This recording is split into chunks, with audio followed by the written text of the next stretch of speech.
Neighbourhood of point देखो, let pair XD be a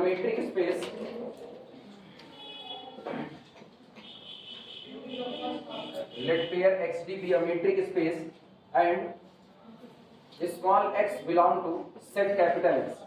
हम ये मान रहे हैं कि माना पेयर XD कोई दिया गया मीट्रिक स्पेस है और ये X उस मीट्रिक स्पेस कैपिटल X से बिलोंग करता है, ठीक। कोई दिया गया सबसेट n, ऐसे लिखना, n which is the subset of capital X, कोई दिया गया सेट n वो इस पॉइंट के लिए नेबरहुड का काम करने जा रहा है। n which is the subset of X is said to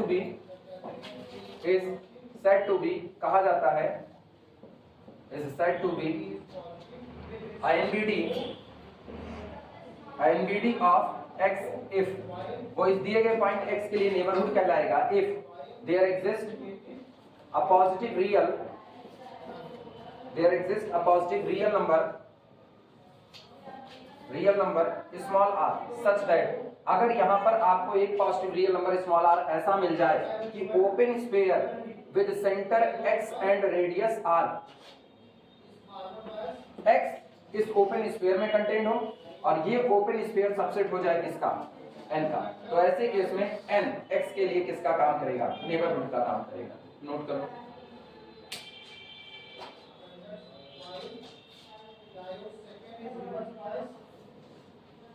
अब नेबरहुड याद नहीं है, इसको रट्टा मारना है। नेबरहुड याद होता तो इसको रट्टा नहीं मारना था, सीधा कॉन्सेप्ट जुड़ा हुआ। जिसके दिमाग में चल रहा होगा वहां डेफिनेशन नेबरहुड की क्या थी वो उसको पता चल रहा होगा कि वहां और यहाँ में कोई अंतर नहीं है। जो मेन अंतर है खाली स्पेस का अंतर है, वहां आप खाली एक लाइन पर काम करते हो, यहाँ आप पूरी स्पेस में काम कर रहे हो और ये स्पेस कुछ भी हो सकता है। निहारिका, नेबरहुड की डेफिनेशन बताओ, यहाँ नहीं वहां, नेबरहुड की डेफिनेशन। दिया क्या पॉइंट में मतलब कोई पॉइंट हो तो वो कंटेंट कैसे अभी कैसे विजय, नेबरहुड की डेफिनेशन बताओ। नहीं यार ना, कौन सा महीना चल रहा है भैया, ये जनवरी 20 के आज के तारीख है 29 तारीख है ना, 1 30 1 31 2 दिन और बचा, जनवरी खत्म, फरवरी है, मान के बैठे अप्रैल में एग्जाम होगा, मार्च में लगा देगी यूनिवर्सिटी एग्जाम, फिर बजाते रहो बाजा।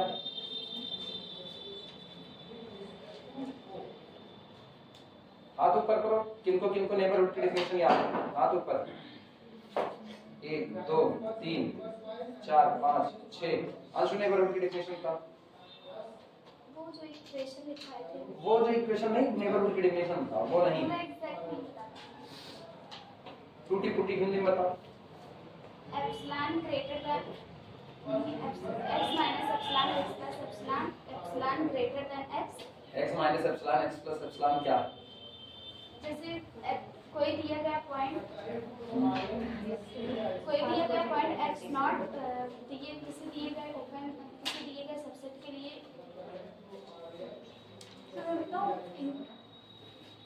तुम तो अभी बताइए, बताओ। कोई इंटरवल दिया गया है, एक पॉइंट लेके x नॉट, कई लेक्चर रियल के हो चुके हैं, एक्सियोमेटिक स्टडी के कितने लेक्चर थे, axiomatic study of real number total कितने लेक्चर थे,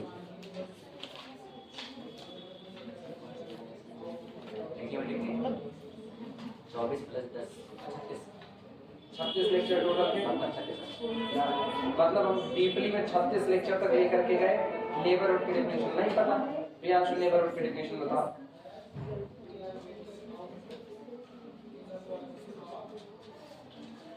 ये कुछ हो नहीं सकता है, थोड़ा थोड़ा पढ़ो, कम करो यार। एक दो लोगों को याद है, हमको पता है, एक दो लोगों जिनको याद है हम शक्ल देख करके पहचान ले रहे हैं, किसी के पूछ उनसे रहना जिनको नहीं याद है, जिससे उनको पता चले कि हम इस भीड़ में छिप नहीं सकते।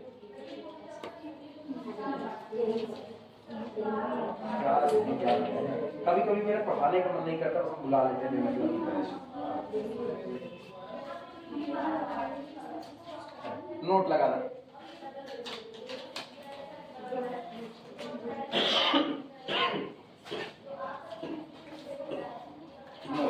तब लोग मेरे से जब ना बहस करते हैं तो मेरे से बहस में वो मुझको एकदम सीधे सीधे सुना सकते हैं, तुम इतना मन से पढ़ाते हो तब भी तुम्हारे लड़के क्या कर लिए थे। वो कहते हैं खुल के, कहते हैं हम बेईमानी से पढ़ाते तब भी लड़के वही हैं, तुम बड़ी ईमानदारी से पढ़ाते तब भी लड़के वही हैं, तो तुम अलग से क्या पा गए, हम तो कम से कम पैसा कमा लिए। वो ये कहते हैं हम तो कम से कम पैसा कमा लिए। तब मेरा मुंह धुआं हो जाता है, क्योंकि तब हम उनको ना ये दावे के साथ नहीं कह सकते चलो तुमको क्लास में खड़ा कर दें और उस क्लास में पूछो, जिनको हम पढ़ाएं उनसे मेरा सब्जेक्ट पूछो, जिनको तुम ही अगर तुमने पढ़ाया तो तुम अपना पूछो और देखो मेरे में जवाब देंगे। ये हम नहीं कह सकते। रियलिटी मेरा फ्रस्ट्रेशन इसी बात का है, तुम्हारी वजह से हम हर दिन बेइज्जत होते हैं, हर दिन बेइज्जत होते हैं। मेरे लिए इससे ज्यादा शर्म की बात और कुछ नहीं हो सकती है कि हम एक एक स्टेप समझा करके खूब इत्मीनान से पढ़ाए हैं। हर दिन ये कहते हैं पीछे वाला दोहराते रहो, पीछे वाला दोहराते रहो, लेकिन हर दिन ये होता है, हर दिन तुम हमको बेइज्जत कर देते हो। बस चुप्पी साध करके बैठ जाओ, जैसे एकदम सीधे हो, गऊ जैसे हो। तुम्हारे पास हर काम की फुर्सत है, लेकिन तुम्हारे पास एक फुर्सत खाली नहीं हो पाती है। बस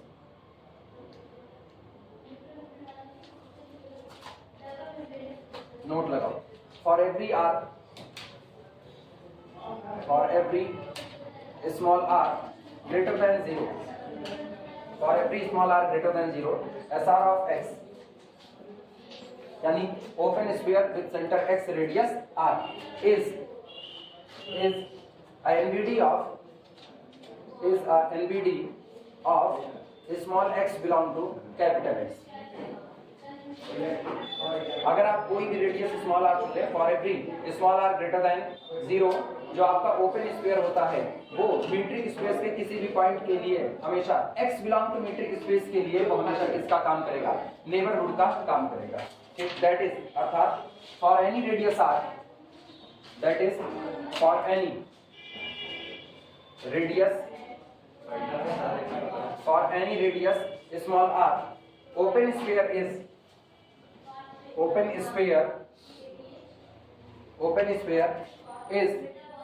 NBD of its center, NBD of its center। आप कोई भी रेडियस r चुन लो उस रेडियस r के लिए, लेकिन शर्त यही है रेडियस r आपकी कैसी होनी चाहिए, ग्रेटर देन 0। यहाँ पर लिखना ग्रेटर देन 0।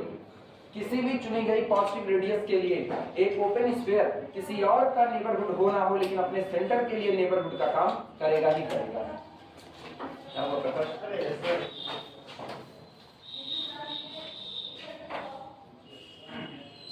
क्लियर हुआ? एक ओपन स्फीयर किसी और दूसरे पॉइंट का नेबरहुड हो ना हो, ये बात की बात है। हालांकि एक ओपन स्फीयर अपने सारे पॉइंट का नेबरहुड होता है।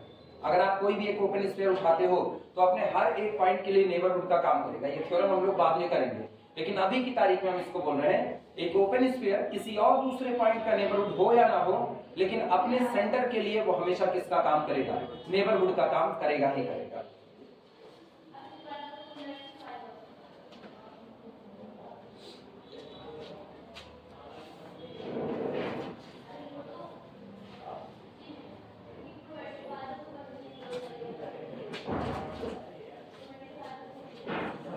हेडिंग डालो, open set in metric space, open set in metric space, in metric space.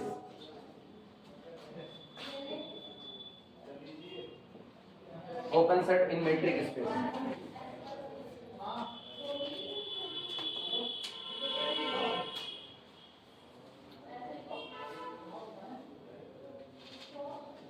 Real number की लाइन पर ओपन सेट की डेफिनेशन कोई मुझको बताए, जिनको आता है वो हाथ ऊपर करें। रियल नंबर की लाइन पर ओपन सेट की डेफिनेशन जिनको आता है वो हाथ ऊपर करें। रियल नंबर की लाइन पर ओपन सेट, एक बोलो। बात सही है, बात सही है। ओपन के केस में बोलो या नेबरहुड की प्रॉपर्टी से बोलो, नेबरहुड की प्रॉपर्टी से। कोई दिया गया सेट ओपन तब होता है जो अपने सारे के सारे पॉइंट के लिए किसका काम कर जाए, नेबरहुड का काम कर जाए, तो वो सेट कैसा होता है, ओपन। जैसे अगर हम बात करें, अब पुराना याद कराना पड़ेगा, क्लोज्ड इंटरवल ए बी, क्लोज्ड इंटरवल ए बी एक ओपन सेट नहीं हो सकता क्योंकि अपने सारे पॉइंट का नेबरहुड है सिवाय ए और बी को छोड़ करके। यूजुअल मीट्रिक की दुनिया में नेबरहुड की डेफिनेशन याद करो, यूजुअल मीट्रिक की दुनिया में कोई दिया गया सेट n किसी दिए गए पॉइंट x0 के लिए नेबरहुड का काम करता था। अगर इन दोनों के बीच में एक ओपन इंटरवल आ जाए, ओपन इंटरवल इस पॉइंट को कंटेन करे और ये ओपन इंटरवल खुद कैपिटल N के अंदर में कंटेन हो जाए, तो ऐसे केस में ये n इस दिए गए पॉइंट के लिए किसका काम करता था, नेबरहुड का काम करता था। ये डेफिनेशन वहां पर हुई थी और इससे तय हो गया था कि दुनिया का कोई भी फाइनाइट सेट सिवाय किसको छोड़ के, फाई को, अपने किसी भी पॉइंट का नेबरहुड नहीं हो सकता। क्यों? क्योंकि फाई के पास ऐसा कोई पॉइंट नहीं जिसके लिए आप डेफिनेशन को फेल कर सको। तो ये बाय अजम्पशन मान लिया जाएगा फाई आपका ओपन है एज वेल एज क्लोज, ये तो अजम्पशन है। अब इसके अलावा हम दुनिया की किसी और फाइनाइट सेट की बात कर रहे हैं, capital N does not equal to phi and finite. अब ये अपने किसी भी पॉइंट का नेबरहुड नहीं हो सकता। रीजन, अगर इसको नेबरहुड बनना है तो इसको अपने पॉइंट को अपने पास कंटेन करना पड़ेगा एक बार, दूसरी बार इसको एक ओपन इंटरवल को अपने अंदर में कंटेन करना पड़ेगा। एक ओपन इंटरवल कैसा सेट होता है, इनफाइनाइट, तो एक इनफाइनाइट सेट किसी फाइनाइट सेट में कंटेन नहीं हो सकता। तो दुनिया का कोई भी फाइनाइट सेट अपने किसी भी पॉइंट का नेबरहुड नहीं हो सकता सिवाय किसको छोड़ करके, फाई को छोड़ करके। याद आया? अब यहाँ पर क्या करें, open set in metric space, ये थोड़ी देर करके लिए छोड़ दो। Open set on real number line की बात करते हैं। कहते हैं कोई दिया गया सेट कैपिटल S ओपन होता है अगर ये अपने सारे के सारे पॉइंट के लिए किसका काम करे, नेबरहुड का काम करे। Capital S is an open set if and only if it is NBD of all of its point. अगर ये अपने सारे पॉइंट के लिए नेबरहुड का काम करता है तो दिया गया सेट कैसा हो जाएगा, ओपन।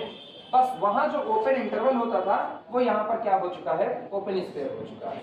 चलो प्रूफ करते हैं। फिर सबसे पहले डेफिनेशन लिखें, open set in metric space.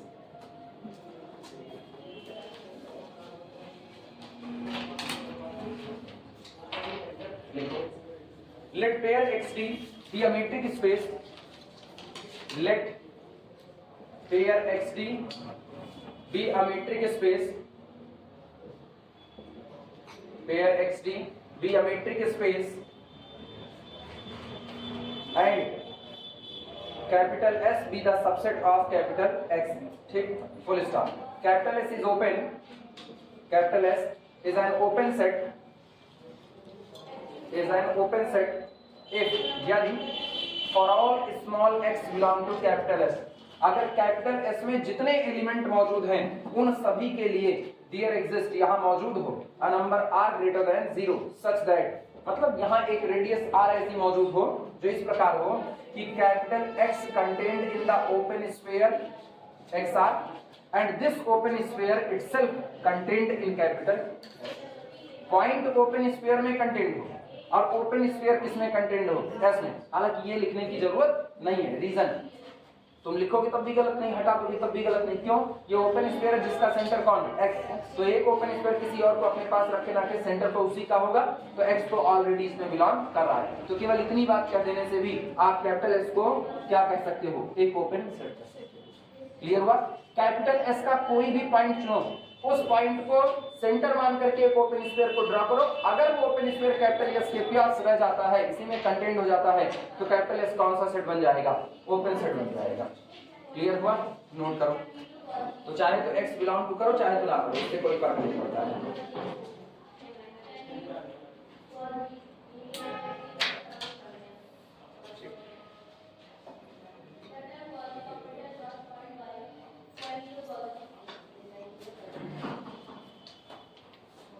सीधे लिखते ना। पहला एग्जांपल,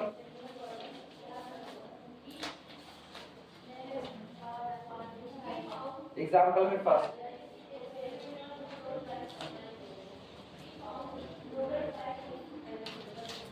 बोले ब्लैक पेन से लिखना, phi and x are always open. Example first, phi and x are always open. Phi and x are always open.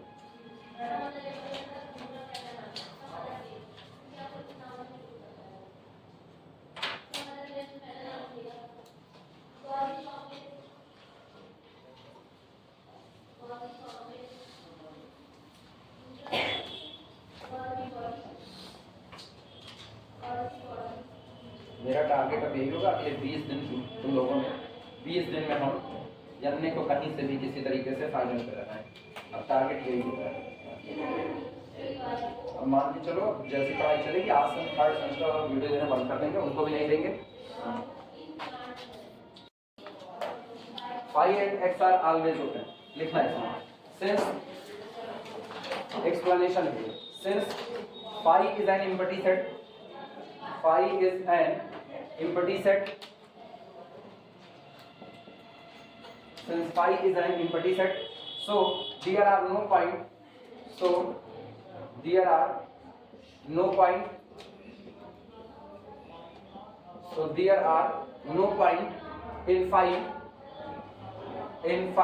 such that, क्योंकि phi आपका एक इम्पटी सेट है इसलिए फाई में ऐसा कोई भी पॉइंट मौजूद ही नहीं होगा जो इस प्रकार हो, such that this point is not, this point is not, such that this point is not center of an open sphere, center of an open sphere, an open sphere means phi is an open set, phi is an open set।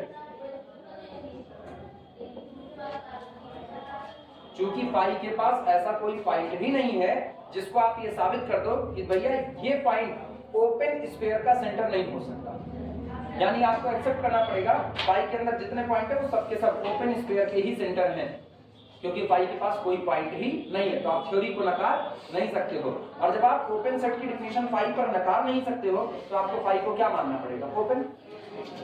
आप किसी चीज को open तभी नहीं मानोगे जब आप open की डिफिनेशन से इनकार करोगे। ओपन की डिफिनेशन से इनकार करने के लिए आपको एक पॉइंट खोजना पड़ेगा जो पॉइंट किसी ओपन स्फीयर का सेंटर ना बन पाए।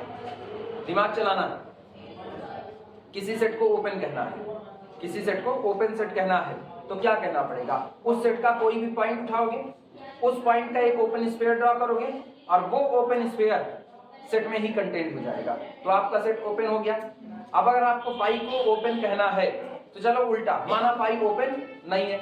अगर फाई ओपन नहीं है तो एक पॉइंट खोज करके निकालो जो किसी ओपन स्फीयर का सेंटर हो और वो ओपन स्फीयर फाई में कंटेंट ना हो। क्या हम ऐसा कोई पॉइंट खोज सकते हैं? नहीं। तो जब हम ऐसा कोई पॉइंट खोज नहीं सकते तो हम फाई का ओपन होना नकार नहीं सकते, इसलिए मजबूरी में मुझको फाई को ओपन मानना पड़ेगा। तो फाई आपका कैसा हो जाएगा, ओपन। इसी तरीके से अगली बार जब हम क्लोज्ड सेट की डिफिनेशन लिखेंगे तो फाई को क्लोज्ड के लिए भी सेम लॉजिक इस्तेमाल करेंगे। हम ऐसा कोई पॉइंट नहीं पाएंगे कि हम फाई उस पॉइंट को लेकर के क्लोज्ड की डिफिनेशन से वायलेट कर जाएं, और जब क्लोज्ड की डिफिनेशन से वायलेट नहीं करेंगे तो मजबूरी में फाई को क्या मानना पड़ेगा, क्लोज्ड। तो phi is open as well as closed, ये बाद में मुझको मान ही लेना पड़ेगा। अगला एक्स के लिए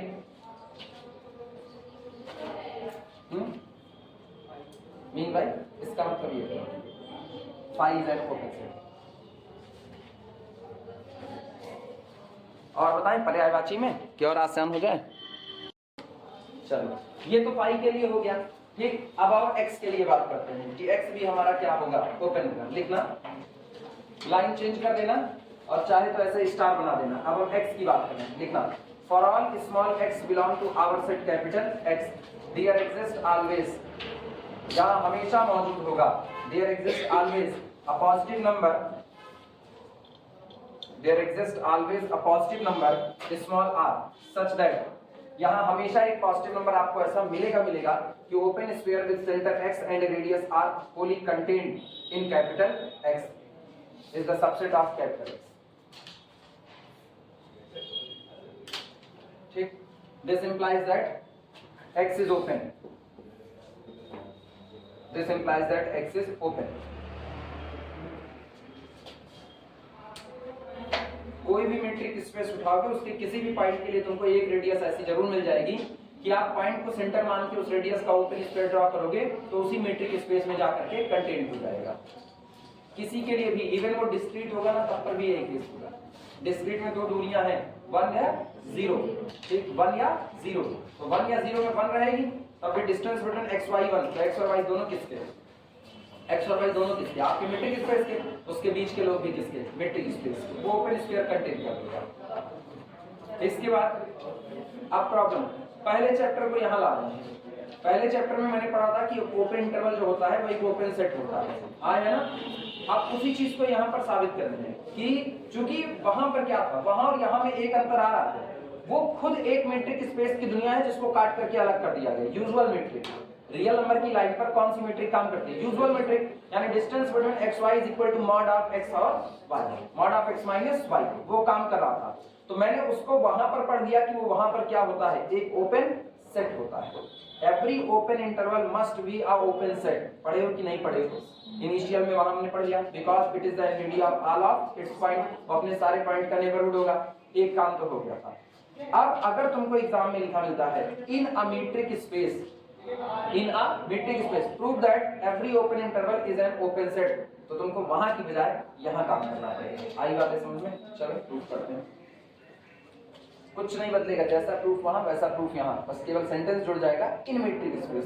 तो आप जो भी पॉइंट उठाओगे वो अपने मीट्रिक स्पेस x से उठाओगे।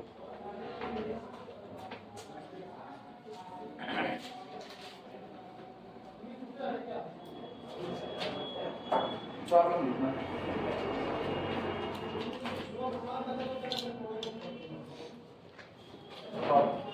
prove that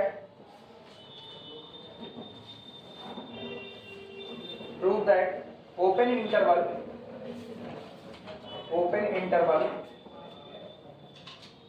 prove that open interval in pair RD, prove that open interval in pair RD is an open set, is an open set।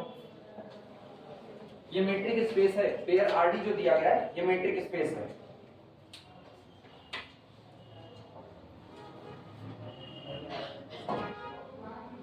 ठीक, चलो रियल नंबर की लाइन से एक open interval निकाल लो, लिखना solution में। Solution, take open interval A b, take open interval A b be the subset of real number line capital R such that, और ये इस तरीके से है कि a लेस देन कितना है b, मतलब दोनों एंड मैंने क्या कर दिए, डिफरेंट कर दिए, a लेस देन b। ठीक, अब समझते, अब आपको अगला काम क्या करना है, अगला काम इस ओपन इंटरवल को क्या दिखाना है, ओपन सेट दिखाना है। अगर इसको ओपन सेट दिखाना है तो तुमको कहना पड़ेगा कि अपने हर एक पॉइंट का नेबरहुड होगा, हाँ या ना। चलो इसका कोई एक जनरल पॉइंट ले लो, take any small x, take any small x belong to the open interval A B. माना स्मॉल x कोई एक पॉइंट है इस ओपन इंटरवल ए बी का, और अगर ऐसा है तो निश्चित तौर पर this implies that this x is perfectly confirmly greater than a but confirmly less then b। Equation number 1 note करो। और तुमको पता है एक ओपन इंटरवल में कितने पॉइंट होते हैं, इनफाइनाइट पॉइंट होते हैं, लिखना इसी बात को। Since open interval A B, since open interval A B is an infinite set, is an infinite set, so इसलिए देयर एग्जिस्ट, यहां मौजूद होगा, there exist two real number, there exist two real numbers, there exist two real numbers c and d such that, तब यहां पर आपको दो real number c और d ऐसे मिलेंगे कि आप ये लिख सकते हो x is less than number C is less than A, या नहीं उल्टा कर दिया, A is less than C is less than x is less than D and D is less than B. यही काम हम लोग वहां भी किए थे, नोट करो। और इसे इक्वेशन नंबर 2 कह देना, इक्वेशन नंबर 2। जिनको कंफ्यूजन है वही देखें। ये आपका इंटरवल है ए से लेकर के कहां तक, इसके बीच में मैंने कोई भी एक पॉइंट ले लिया x, चलो ये पॉइंट कौन हो गया x। तो आप मुझको, चूंकि एक ओपन इंटरवल में कितने पॉइंट, इनफाइनाइट, तो मुझको यहाँ पर एक नंबर c मिलेगा, यहाँ एक नंबर d। अब सोचो जब आप इंटरवल में लेफ्ट टू राइट जाते हो तो बढ़ते जाते हो, तो a छोटा a से बड़ा c से बड़ा x से बड़ा d और d से बड़ा d। अब यहाँ से क्या होगा, दिस इंप्लाइज दैट, इसका मतलब हुआ x बिलोंग टू, x किससे बिलोंग करेगा, ओपन इंटरवल c से लेकर के d, और ओपन इंटरवल c से d is the subset of open interval a से लेकर के b। अब ये बताओ हर ओपन इंटरवल एक ओपन स्फीयर होता है, तो इसका मतलब point contained in the open sphere contained in the set. तो आपका सेट इस दिए गए पॉइंट का क्या बन गया, नेबरहुड हो गया। नोट कर लो, लैंग्वेज बोल देंगे फिर उसको लिख लेना, पहले ये नोट कर लो।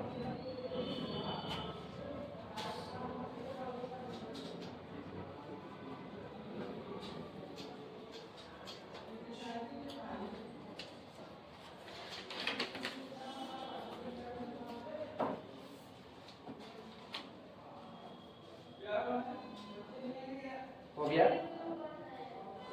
सब लोग लिख चुके हो तो लैंग्वेज बोले, लिखना दिस होल्ड्स, ये इक्वेशन होल्ड्स होता है, this holds for every value of x, this holds for every value of x। ये x की सभी वैल्यू के लिए होल्ड होता है, मतलब आप ओपन इंटरवल ए बी का कोई भी पॉइंट उठाओगे, आपने आर्बिट्री ही तो लिया था, तो वो सबके लिए होल्ड होगा। ठीक, 10 for every point of open interval A b, 10 for every point of open interval A b, 10 for every point of open interval A b there exist, thus for every point of open interval AB there exist always, किसी भी open interval AB के लिए यहाँ हमेशा मौजूद होगा, there exist always another open interval CD, there exist always another open interval CD, there exist always another open interval CD containing x, जो कि x को अपने पास रखेगा, containing x, there exists another open interval CD containing x and itself contained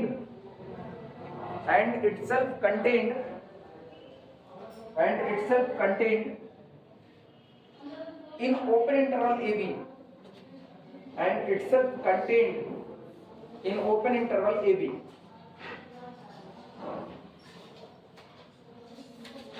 हो गया, disprove that open interval AB, disprove that open interval AB is open set, open interval AB is open set, जो बताता है कि हर open interval AB एक open set होता है।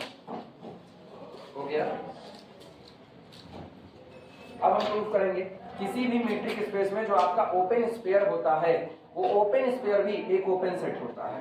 अगली थ्योरम ये प्रूफ करेंगे, थ्योरम क्या न्यूमेरिकल के तौर पर ले लेंगे, हालांकि है ये थ्योरम भी।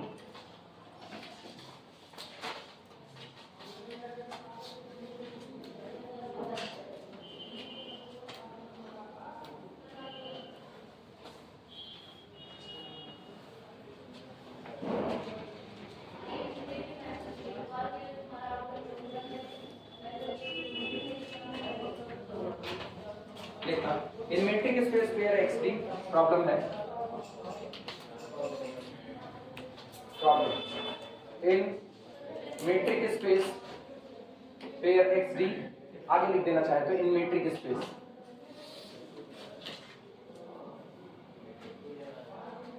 In metric space pair XD prove that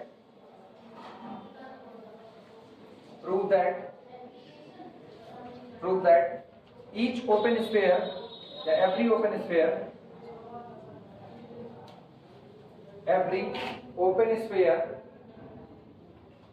is an open set.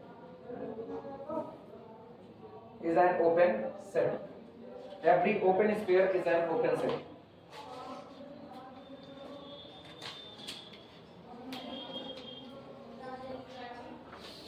Simple सा तरीका प्रूव करने का तरीका सुनो क्या है। ये आपका एक ओपन स्फीयर दिया गया है,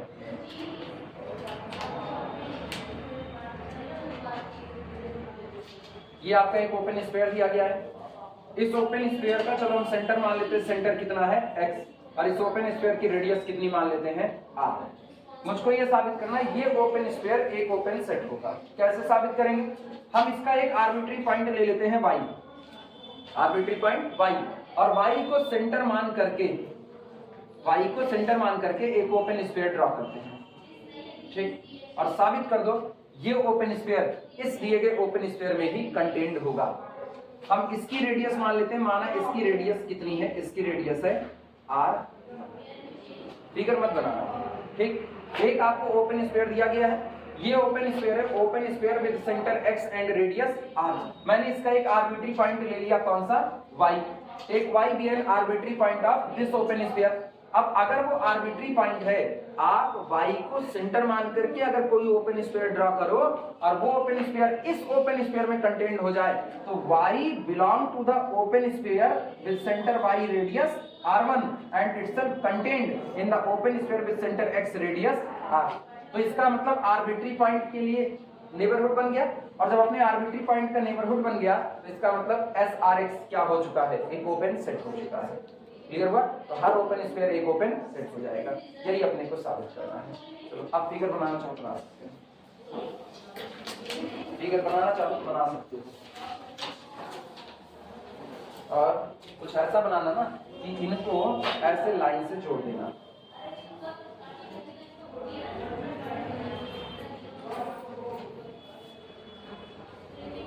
ऐसे लाइन से जोड़ देना, डॉटेड लाइन से।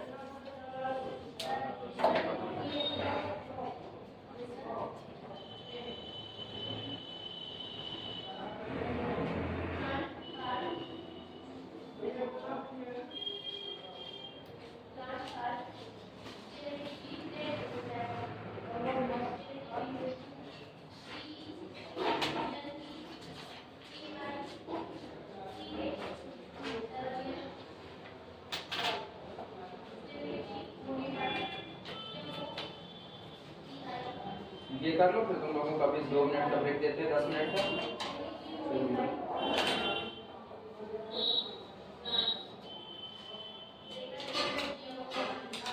आज की तबीयत खराब है, बुखार,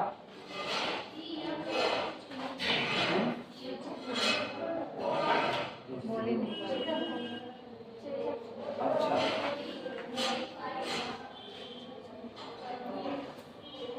बचपन में तो एक बार हुआ रहा होगा, फिर भी हो गया, बचपन में नहीं हुआ था, मतलब अगला खतरा तुम्हारे बचपन में एक बार होता है, फिर नहीं होता है, ऐसा माना जाता है। क्या किसका? नहीं मतलब नॉर्मली ऐसा तो तुम लोगों का इम्यूनिटी सिस्टम कमजोर है। क्या सर? टीका पर लगवाई होगी ना, चिकन पॉक्स, चेचक का टीका, पता नहीं, चेचक का टीका नहीं लगा है, लगा है लेकिन पता नहीं लगाए। मेरे एक ही बार हुआ था, हाँ छोटे थे, मेरे को अच्छे से याद है, मतलब हम 4वीं क्लास में पढ़ते थे, मुझको हुआ था तो 4वीं क्लास में पढ़ते थे, और वो था क्या इसलिए भी याद है क्योंकि सेवा सबका थोड़े ज्यादा हो गया, मतलब ऐसे लिटा करके उसके बाद किनारे किनारे किनारे नीम की पत्तियां बिछाई गई थी और उसी नीम की पत्ती से हौका जाता था, तो वो याद है वो सारी बातें। एक भी बार हुआ था, बहुत VIP ट्रीटमेंट होता है। किसमें दर्द बहुत होता है, दर्द। चलो सॉल्यूशन देखना, सॉल्यूशन अब सुनो, ये पहले थीम ये पकड़ो, कैसे साबित करोगे कि ये ओपन स्फीयर यहीं कंटेंट होगा। दिमाग पे ये चलाना पड़ेगा ना, ये ओपन स्फीयर इसी में कंटेंट होगा, ये हम कैसे साबित करेंगे। कुछ लिखते हैं फिर बताते हैं कैसे कंटेंट होगा। ट्राइंगल इक्वलिटी याद है, शायद वो अपनी मदद कर देगी। ट्रायंगल इनइक्वालिटी शायद अपनी मदद कर दे। हिंट दे देते हैं, लिखना take pair XD metric space, take pair XD, take pair XD metric space, metric space, ठीक, and open sphere with centre X radius R is an open sphere, is an open sphere,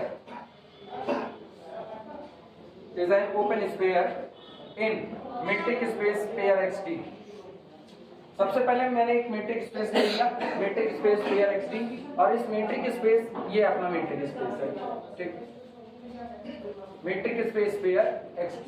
इस metric space के अंदर में मैंने एक open sphere ले लिया जिसका सेंटर X और रेडियस कितनी है R है, ठीक, लिखना क्लियरली, स्पष्टता, क्लियरली। जो आपका ओपन स्फीयर होगा वो स्पष्ट तौर पर एक नॉन इम्पटी सेट होगा, क्यों, उसके पास कुछ और होना हो, सेंटर तो रहेगा।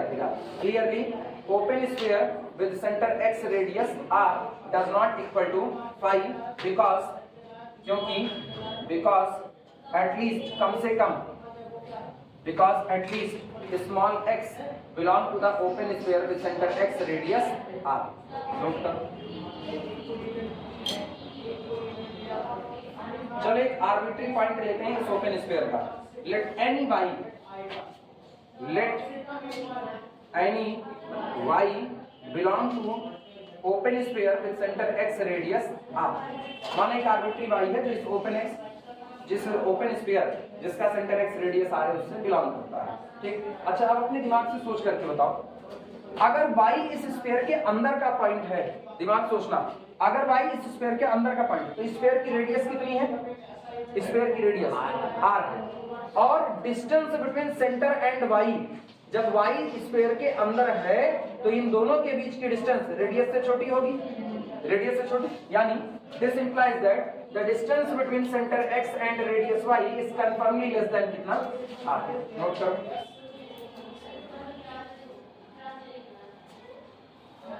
कुछ मिटाना पड़ेगा।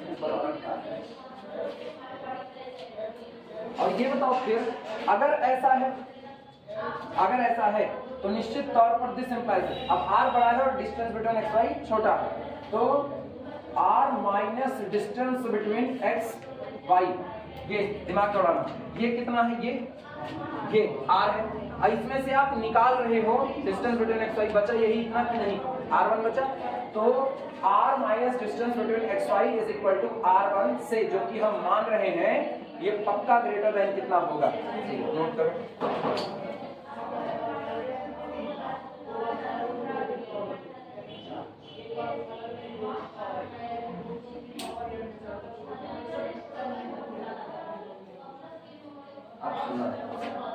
अगर तुमको ये साबित करना है कि ये ओपन स्फीयर एक ओपन सेट है, अगर तुमको ये साबित करना है कि ये ओपन स्फीयर एक ओपन सेट है, तो इसके किसी आर्बिट्री पॉइंट y को सेंटर मान करके खींचा गया अगला ओपन स्फीयर इसी में कंटेंट हो जाना चाहिए, यही साबित करना है। मतलब आपको एक दावा करना होगा, बी क्लेम, हम ये दावा करेंगे कि ओपन स्फीयर जिसका सेंटर y है और जिसकी रेडियस कितनी है r1 है, वो बाहर नहीं जाएगा, वो मेरे ही open sphere centre x radius r में कंटेंट हो जाएगा। ये आप दावा करो और बाद में आप इस दावे को साबित करो। अगर आप अपने किए गए दावे को साबित कर ले जाते हो तो y को सेंटर मान करके खींचा गया ओपन स्फीयर आपके ओपन स्फीयर में कंटेंट है, और y कैसा मेंबर, आर्बिट्री, तो आप जितने y ऐसे मानोगे उन सबको सेंटर मान करके खींचा गया ओपन स्फीयर इसी के पास कंटेंट होगा कि नहीं, तो इसका मतलब ये क्या बन जाएगा, ओपन बन जाएगा। तो पहले तो आप दावा करोगे, बाद में उस दावे को साबित करोगे। इतना बी क्लेम दैट, हम दावा करते हैं कि B claim that, B claim that, we claim that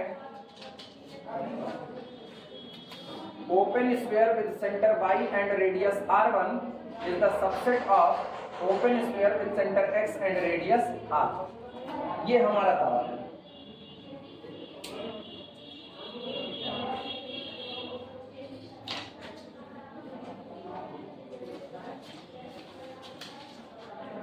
फिर दिमाग चलाना, कैसे आप ये अपने दावे को साबित करोगे। अगर आप ये चाहते हो, सोचो, अगर आप ये चाहते हो कि आपका दावा सही हो, मतलब ये पूरा ओपन स्फीयर इसमें कंटेन हो जाए, तो आप ये तभी कर सकते हो ना जब इस ओपन स्फीयर के सारे पॉइंट बड़े वाले स्फीयर के अंदर के हों।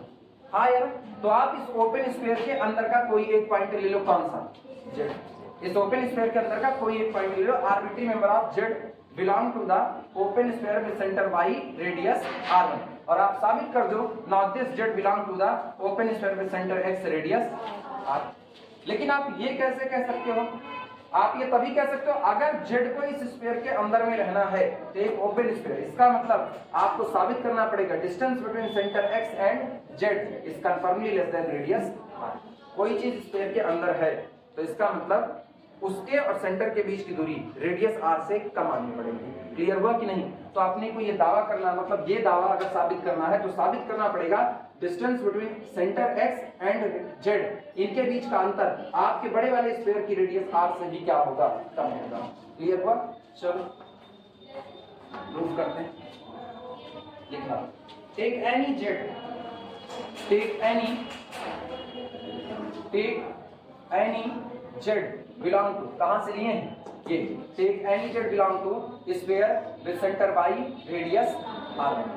तो दिस इंप्लाइज दैट भैया मेरे जब z इनका है तो distance between z and centre y is less than r1 होगा कि नहीं होगा, less than r1।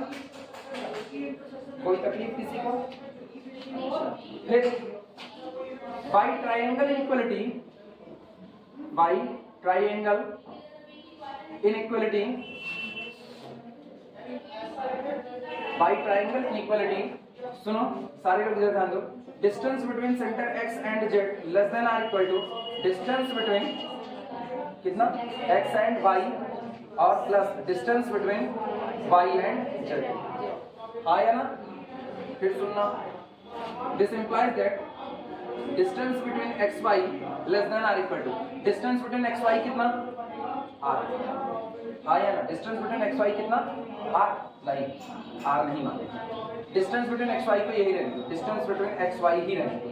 Distance between yz कहीं हम लोग निकाले हैं, डिस्टेंस बिटवीन yz नहीं निकाले हैं, yz नहीं निकाले, उनका यूज करना पड़ेगा।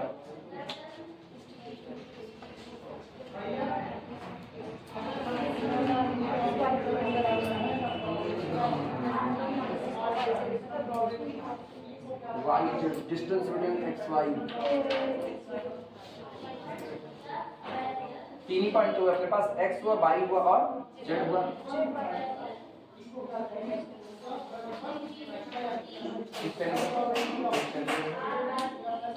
नहीं यही सेटिंग करनी पड़ेगी अपने को,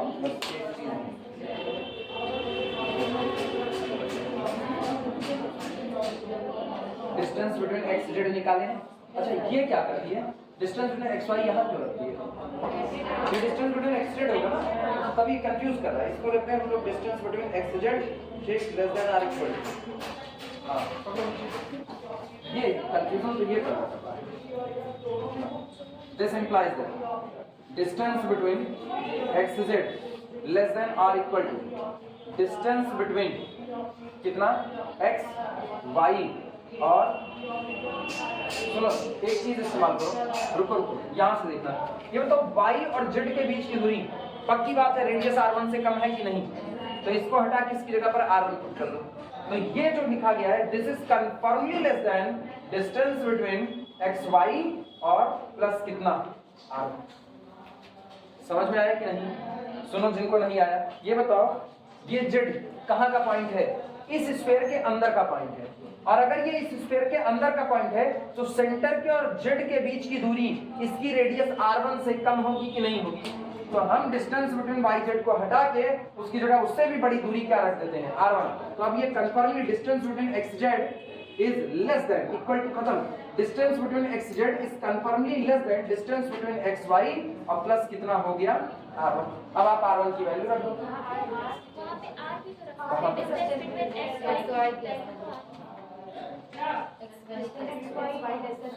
नहीं distance between xy less then r है, लेकिन इसको रख देंगे, मेरा मोटिव पूरा नहीं होगा, मेरा मोटिव नहीं पूरा होगा, तब तो ये हो जाएगा r प्लस r1, तो distance between xz less than r plus r1, मेरे को केवल r से छोटा करना है, तो R1 से मेरा कोई वास्ता नहीं है।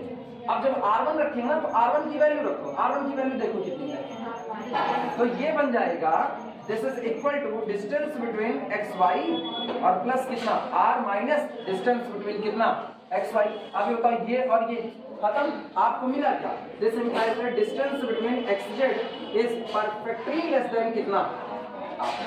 और r किसकी रेडियस है? r किसकी? बड़े वाले स्फीयर की रेडियस है। तो इसका मतलब जिस पॉइंट z को आपने माना उसका बड़े वाले स्फीयर के सेंटर से जो दूरी है वो लेस देन उसकी रेडियस हो गई। तो ये पॉइंट बाहर गया कि अंदर आया? अंदर आया। लेकिन एक्चुअल में z किसका पॉइंट आपने लिया था? z उसका लिया था जिसका सेंटर कौन था? y। तो सोचो इसका आर्बिट्री मेंबर लिया तो वो भी इसी में कंटेंट हो गया कि नहीं? ये पूरा स्फीयर इसी के पास कंटेंट हो गया, मेरा दावा सही हो गया। आई बात समझ में? अगर हम यहाँ distance between x y less than r होता है उसको रख दे तो मेरा मोटिव ही नहीं पूरा, इसीलिए हम उसका इस्तेमाल नहीं करेंगे। क्लियर हुआ? नोट करो।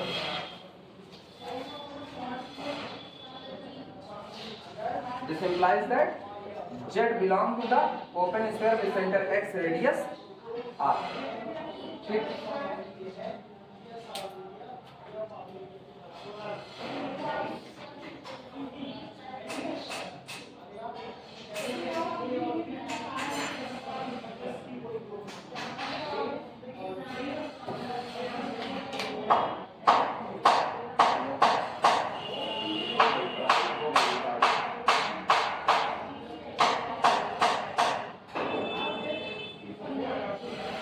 आज की क्लास कंस्ट्रक्शन चालू।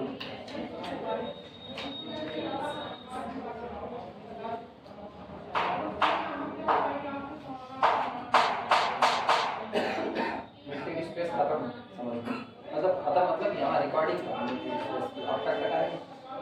लैंग्वेज बोले, नोट कर लो लैंग्वेज बोले।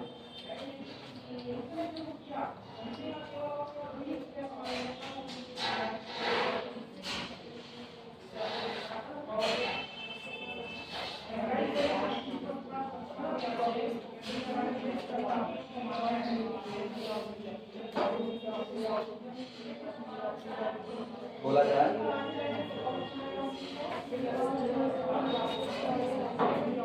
अब इसको मिटा के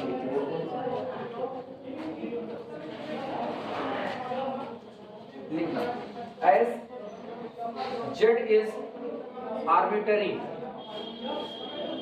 as z is arbitrary point of open sphere with center y radius r1। ठीक, so open sphere with center y and radius r1 is the subset of open sphere with center x and radius r। that is our claim is right,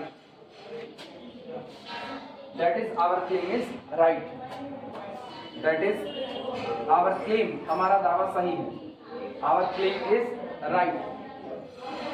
ठीक, and hence, और अगर आपका दावा सही है, अगर आपका दावा सही है तो इसका मतलब दुनिया का हर ओपन स्फीयर क्या बन जाएगा? एक open set.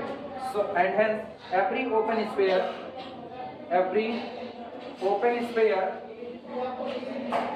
Is an open set, is an open set. हर ओपन स्फीयर एक ओपन सेट होता है। नोट कर लो।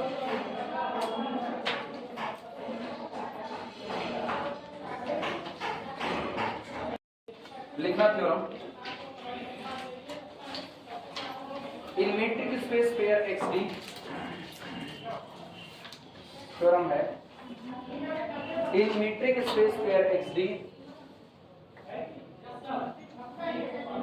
इन मीट्रिक स्पेस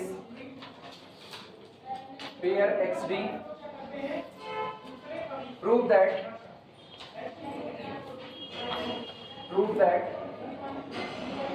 पहली बात, पहला arbitrary union of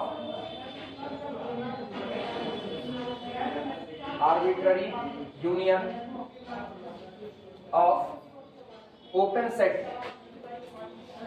arbitrary union of open set is again open। किसी मीट्रिक स्पेस में प्रूफ कीजिए कि अगर आप arbitrary union of open set लेते हैं तो फिर से क्या आता है? ओपन आता है। ठीक, दूसरा finite intersection of open set is open. Second, finite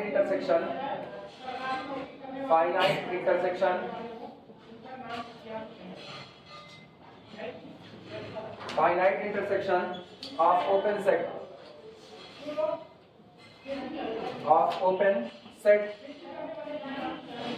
is open.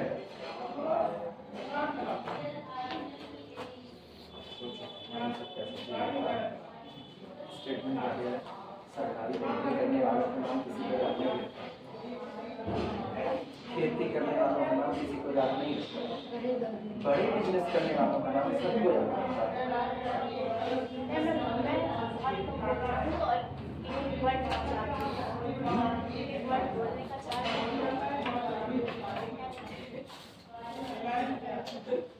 दिन भर में खूबसूरत धोखे दिए जाते हैं। सरकारी नौकरी करने वालों का नाम किसी को याद नहीं रहता। अब्दुल कलाम सरकारी साइंटिस्ट थे, राष्ट्रपति की सरकार थे, राष्ट्रपति हुए मोदी सरकार के, नाम याद नहीं।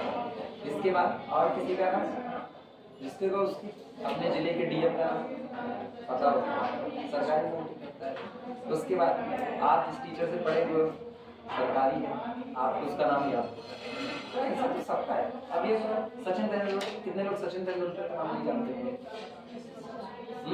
कई लोग नहीं जानते, जो उस खेल से बिल्कुल वास्ता ही नहीं रखते वो उसको नहीं जानते। जैसे अभी एक वीडियो वायरल हो रहा है, 26 जनवरी हम क्यों मनाते हैं, टकराए उससे कि नहीं टकराए? 26 जनवरी हम क्यों मनाते हैं, ऐसे वीडियो से टकराए कि नहीं? आज सर्च कर रहा है, एक पत्रकार पूछ रहा है सबसे 26 जनवरी हम क्यों मनाते हैं, तो एक बंदा कह रहा है लेकिन थोड़ी ठंडी कम हो जाती है। एक सिपाही से पूछे तो वो कह रहा है कि आज के दिन देश आजाद हुआ था, इसलिए सिपाही है मतलब तैयारी करके ही आया होगा, लेकिन वो कह रहा है आज के दिन हम लोग आजाद हुए थे इसलिए। उसको देख के मेरे को ताज्जुब हुआ, लेकिन फिर मेरा ताज्जुब थोड़ी देर में उड़ गया, क्योंकि कई चीजें तो ऐसी है ना जो मेरे से कोई पूछे मुझको भी नहीं पता है। तो जिस चीज के बारे में आपका इंटरेस्ट नहीं है आप उसके बारे में नहीं पता। अब बताओ 26 जनवरी इसलिए मनाते ठंडी थोड़ी कम हो जाती है, ये गजब का लॉजिक है, लेकिन जिस बंदे ने दिया उसके लिए भाई ठीक है, तो उसी लॉजिक में थर्ड तीसरा है आर्बिट्ररी इंटरसेक्शन। आज जाना, आज सर्च करो, बड़ा वायरल है इसमें। आर्बिट्ररी इंटरसेक्शन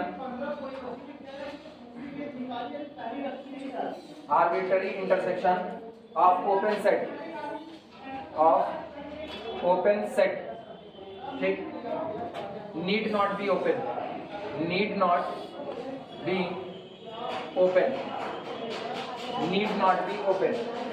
ठीक।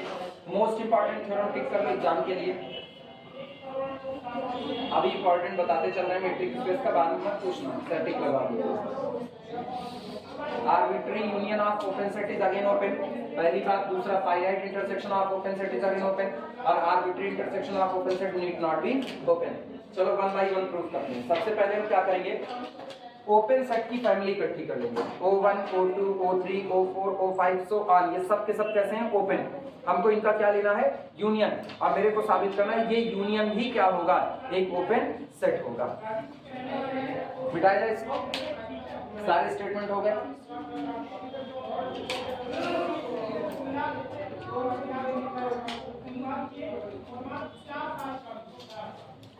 और अब किसी दिन ना सारे लोग अपनी अपनी रियल वर्ल्ड की कॉपी किताब लेकर के आओ, और उसके बाद फिर उसी दिन इंपॉर्टेंट टिक करा दें कि वही उतना तैयार कर लेना, क्योंकि जैसी कंडीशन चल रही तुम लोग पूरा नहीं तैयार कर सकते।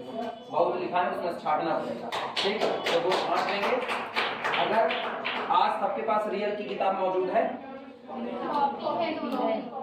कॉपी दोनों है ना, अब किसी दिन लेकर के आना, अगले संडे को, ठीक है, या जिस दिन बीच में एक्स्ट्रा क्लास लगाते हैं उस दिन लेकर के आना, कॉपी किताब दोनों लेकर के आना। तो मार्क करवा देंगे, बुक में मार्क, खाली किताब लेकर किताब में मार्किंग करवा देंगे, वो जाकर के नोट में वही चीजें पढ़ेंगे। आई बात है समझ में? इंपॉर्टेंट वाला जरूर पढ़ लेना, बाकी आपका भरोसा ही नहीं। प्रूफ लिखो,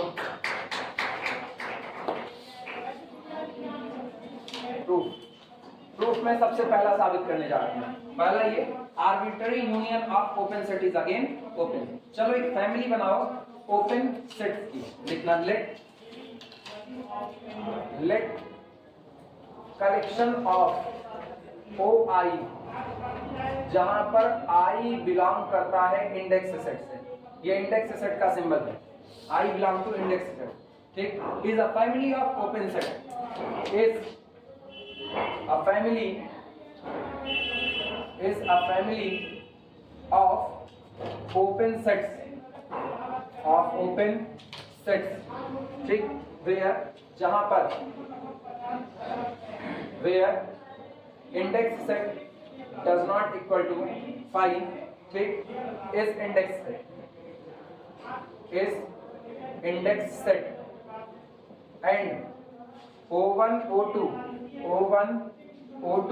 up to so on, ठीक, all are open sets, ठीक, फुल स्टॉप। हम ये मानते हैं, माना U O1 O2 O3 O4 O5 so on, ये सारे जितने ओपन सेट होते हैं मीट्रिक स्पेस में वो सारे मैंने इकट्ठे कर लिया। This is the family of all open sets. साबित क्या करना है? साबित ये करना है कि अगर इनका यूनियन लिया जाए तो वो भी क्या होगा? ओपन। देखना, we have to prove that, हमें ये प्रूव करना है, वी हैव टू प्रूव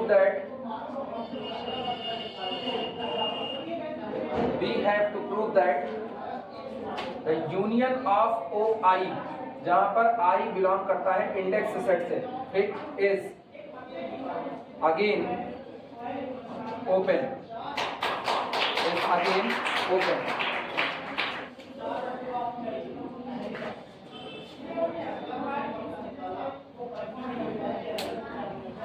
चलो भैया, कैसे साबित करोगे कि ये ओपन है? इसका थीम समझो, लिख चुके हो तो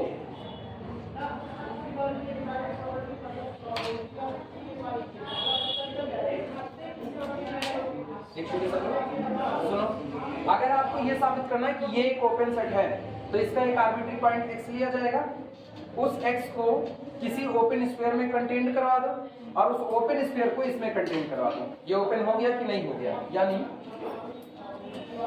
इसके लिए हमको साबित करना पड़ेगा for all small x belong to the union of OI, जहां I बिलोंग करेगा किससे? इंडेक्स सेट से, देयर एग्जिस्ट यहां मौजूद होगा, किसी भी एलिमेंट को चुनोगे उसके लिए open sphere with centre x radius r मौजूद होगा, सच दैट, जो इस तरह से होगा कि this point contained in the open sphere with centre x radius r and this be the subset of union of कितना? OI। तो ऐसे में आपका OI क्या, यूनियन ऑफ OI क्या होगा? ओपन हो जाएगा। हाँ या ना? अब देखो कैसे प्रूफ होगा, पहले थीम समझो पूरे का। हम लोग करेंगे क्या, हम इसका एक आर्बिट्री मेंबर लेंगे, ठीक, let small x belong to union of OI, I belong to index set B and arbitrary element, लिखना मत, बी एन आर्बिट्री एलिमेंट। मान लिया वो इसका कोई एक आर्बिट्री मेंबर है। अच्छा ये बताओ, अगर आप इस मेंबर को यूनियन से लेकर के आ रहे हो तो जो चीज यूनियन के पास है वो या तो सबके पास होगी या तो कम से कम किसी एक के पास जरूर होगी। हाँ या ना? इसका मतलब ये हुआ कि this implies that small x belong to the OI for at least one I। सही है गलत? भाई ये कौन है? O1 O2 O3 O4 O5 so on, बहुत सारे लोग, और आप पूरे के यूनियन में से किसको ला रहे हो? x को। तो अगर कोई चीज जैसे हम करें x बिलोंग करता है A यूनियन B से, तो either x belong to A होगा और x बिलोंग टू B होगा। अगर कोई चीज दोनों के ही पास नहीं है तो क्या वो यूनियन में आ सकती है? यूनियन में वही आएगा जो कम से कम किसी एक के पास मौजूद होगा। हाँ या ना? तो इसका मतलब x belong to OI for at least one I। Clear हुआ? अब गौर करना, अगर ऐसा है तो सिंस चूंकि OI is an open set, since OI is an open set, चूंकि ये OI आपका कैसा सेट है? एक ओपन सेट है, ठीक। सो इसलिए there exist a small r greater than 0 such that, इसलिए यहां पर एक रियल नंबर ऐसा जरूर होगा, लिख देते हैं, there exist a real number small r greater than 0 such that कि अगर हम इस रियल नंबर को रेडियस मानते हुए x को सेंटर मानते हुए स्फीयर ड्रॉ करें तो x बिलोंग टू दिस है ना and this contained in OI। सहमत हो कि नहीं? और अगर ये OI में कंटेन है तो OI यूनियन में शामिल है, union of OI and this and OI is the subset of union of OI जहां I बिलोंग करता है किससे? इंडेक्स सेट से। अब ये बताओ यहां से यहां तक एक में कंबाइंड करो तो this implies that small x belong to the open sphere with centre x radius r and this be the subset of union of OI जहां पर I बिलोंग करता है किससे? इंडेक्स सेट से। For all small x belong to x कहां से लेके चले थे? For all small x belong to union of OI जहां I बिलोंग करता है इंडेक्स सेट से। ये बताओ आप इस यूनियन का कोई भी मेंबर उठा रहे हो, हर मेंबर के लिए एक ओपन स्फीयर है जो खुद इसी में कंटेंट है कि नहीं है, तो इसका मतलब क्या ओपन स्फीयर की डेफिनेशन फुलफिल होगी ओपन सेट की। यानी this implies that union I belong to index set of OI is an open set. हाँ या ना? समझ में आई सबको बातें? अब नोट कर सकते हो तुम लोग। ना समझ में आप बताना, फिर से समझाएंगे वापस। बोलो आप कहाँ देखते बोलो। हाँ एक बार खुद से समझ लो आराम से, फिर बताना।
अगला वाला क्या है?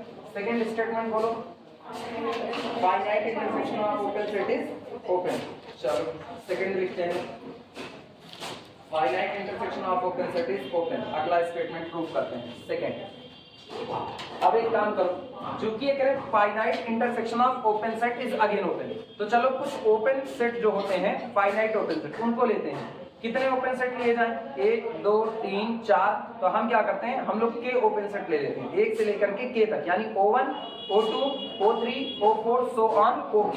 ये हमारे क्या हो गए? ओपन सेट्स हो गए। लिखना, let collection O1 O2 O3 up to so on OK, ठीक, आर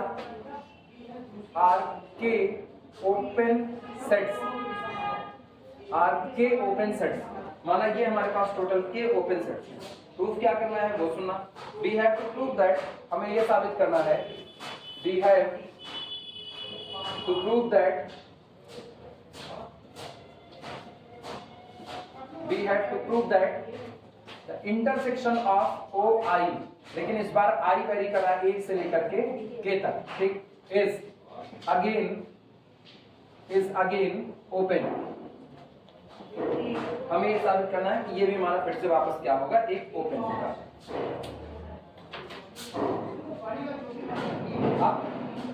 पहले इतना लिख लो, फिर सब लोग एक बार रुकना।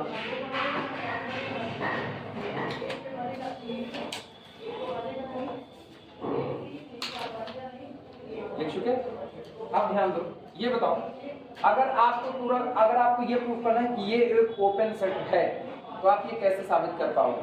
इसका एक आर्बिट्री मेंबर लो, और उस मेंबर को सेंटर मानते हुए एक ओपन स्फीयर ड्रा करो और साबित कर दो वो ओपन स्फीयर भी इसी में कंटेंट होगा। तो आप इसको ओपन कह दोगे कि नहीं कह दोगे? ठीक, लिखते हैं, ध्यान से सुनना, लिखना बाद में, पहले सीखो। Take any small x belong to intersection of OI, I vary from 1 to k। हाँ है ना?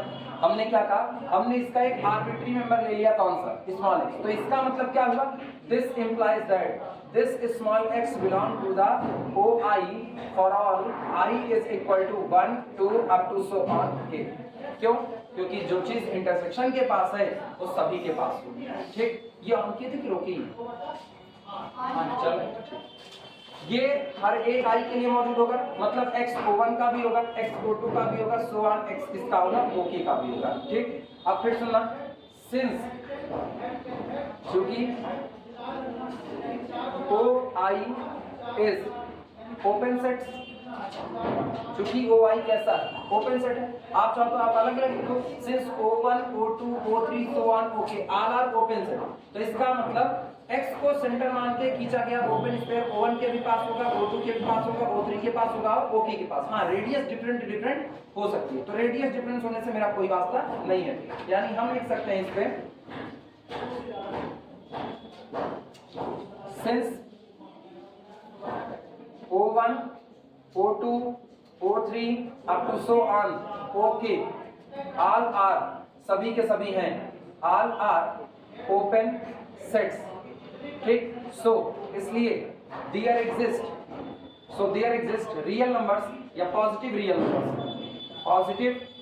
रियल नंबर्स, स्पेलिंग भूल जाता हूं तब, numbers R1, R2 up to so on RK such that, कितने हैं मेरे पास ओपन सेट? k। तो मैंने कितने रियल नंबर मान लिए? k। और ये इस तरीके से such that small x belong to the, ध्यान से सुनना, open sphere centre x radius R1 and this is the subset R equal subset of O1। इसी तरह से small x belong to the open sphere with centre x radius R2, it is the subset R equal subset of O2। और इस तरह से चलते चलते up to so on small x belong to the open sphere with center x radius RK and this is the subset or equal subset of कितना? OK लिखा जा सकता है। फिर सुनना, ध्यान दो इधर, टेक, अब हम क्या लेते हैं? Take small r is equal to minima of R1, R2 up to so on RK। जितनी रेडियस आपके पास है R1, R2, R3, RK, उन सारी रेडियस में सबसे मिनिमम रेडियस जो है उसको क्या मान लो? तो जब वो सबसे मिनिमम रेडियस है तो इसका मतलब है this then small x belong to the, आपने इन्हीं सारी रेडियस, सोचो स्मॉल x R1 रेडियस के स्फीयर में भी होगा, स्मॉल x R2 रेडियस के स्फीयर में भी है, स्मॉल x RK रेडियस के स्फीयर में भी है, मतलब वो हर स्फीयर में है। तो जो सबसे छोटी रेडियस वाला स्फीयर होगा उसमें भी स्मॉल x होगा कि नहीं होगा? तो small x belong to open sphere with centre x radius R and ये सबसे छोटी रेडियस है। तो इसका मतलब है, अब ये छोटी रेडियस R1, R2, R3 कुछ भी हो सकती है। दिस इज द सबसेट और equal subset of open sphere with centre x radius R1। सही है? अगर कितनी रेडियस है? k रेडियस, उसमें जो सबसे छोटी रेडियस है उसको क्या मान लिया? k, सबसे छोटे को, और सबसे छोटे वाले को रेडियस मान करके उसका खींचा गया स्फीयर। अगर R1 बड़ी रेडियस है तो इसके अंदर में कंटेंट होगा कि नहीं? और बराबर है तो सबसेट R इक्वल सबसेट। इसी तरीके से small x belong to the open sphere with centre x radius R, this is the subset R equal subset of open sphere with centre x radius R2। और इस तरीके से चलते चलते up to so on small x belong to the open sphere with centre x radius R, this is the subset R equal subset of open sphere with centre x radius R के। लिखा जा सकता है left का left, right का right, intersection कर दो। या ऐसे देखो, क्या ये x इन सभी में मौजूद है कि नहीं? तो इन सभी के इंटरसेक्शन में भी होगा। इसका मतलब this implies that small x belong to the, एक गलती हो रही है हर बार मैं, हाँ एक चीज थोड़ा सा छूट रहा है, एक चीज छूट रहा है, वही और पूरा कर दें। ये this open sphere is the subset of O1, ये छूट रहा है। It is the subset r equal subset of O1, subset r equal subset of O2, so on. इस तरीके से चलते चलते subset r equal subset of O k लिखा जा सकता है। अब बोलो क्या होगा, दिस इंप्लाइज दैट, इसका मतलब ये हुआ कि स्मॉल x बिलोंग टू, इनका इंटरसेक्शन ये पूरा सेम टू सेम है, यही आएगा कि नहीं आएगा, तो इसका intersection belong to open sphere with centre x radius r, and this is the subset r equal subset of intersection of o I vary from 1 to, सही है गलत? अब ये बताओ स्मॉल x इस इंटरसेक्शन का क्या एक एनी मेंबर, आर्बिट्री मेंबर था कि नहीं? वो अपने आर्बिट्री मेंबर को सेंटर मान के खींचे गए स्फीयर को अपने ही पास कंटेन कर रहा है। इसका मतलब क्या हुआ, this implies that intersection I vary from 1 to k OI is an open set. सही या गलत? सबको समझ में आई ये बातें? अब इत्मीनान से नोट कर सकते हो।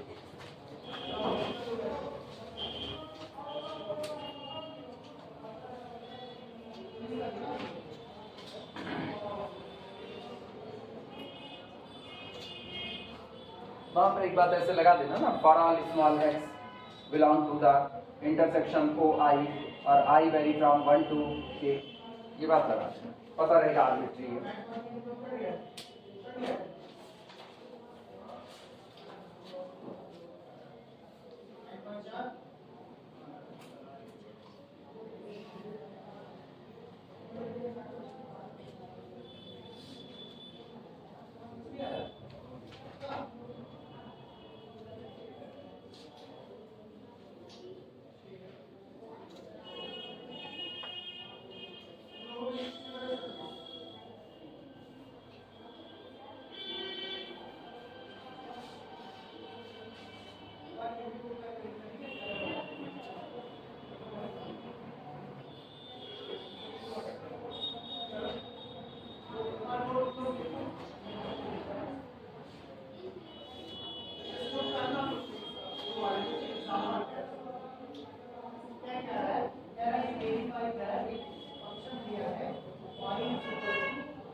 क्या प्रूव करना है?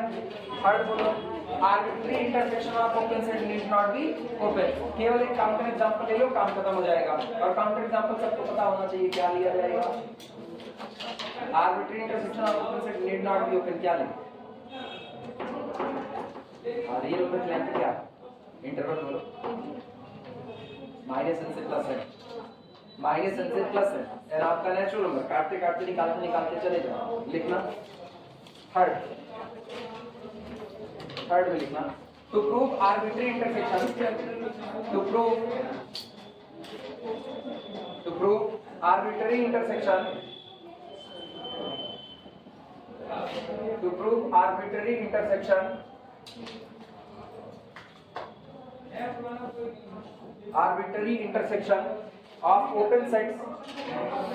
of open sets need not be open, need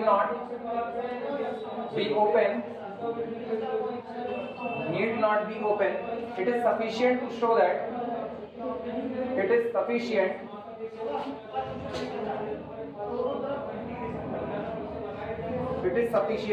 to show by counter example, to show by counter example, by counter example, सिर्फ और सिर्फ काउंटर एग्जाम्पल से ही दिखा देना पर्याप्त है।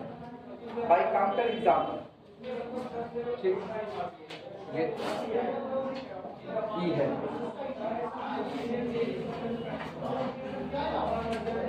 चलो लिखना, take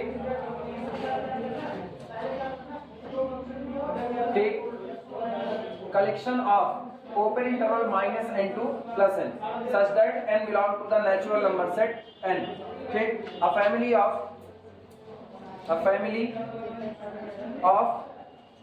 open intervals, a family of open intervals,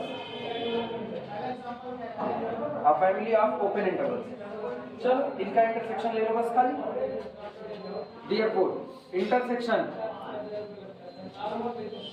minus n2 plus n, intersection minus n2 plus n. वैसे नेचुरल नंबर पे सही नहीं बैठेगा, नेचुरल नहीं, रियल होना चाहिए ना, n बिलोंग टू r होना चाहिए. नहीं समझ पाए? आर्बिट्री इंटरसेक्शन लेना है ना, माइनस इंफिनिटी से लेकर के कहां तक, प्लस इंफिनिटी. तो चलो एक तो ये हो गए दो इंटीजर, फिर यहाँ पर इंटरसेक्शन करते करते हम लोग -1 से +1 पर रुक जाएंगे, और -1 से +1 पर रुकने पर अब ये आ जाएगा ना, इसको r कर दो. n belong to real number set r. अब n belong to real number set r.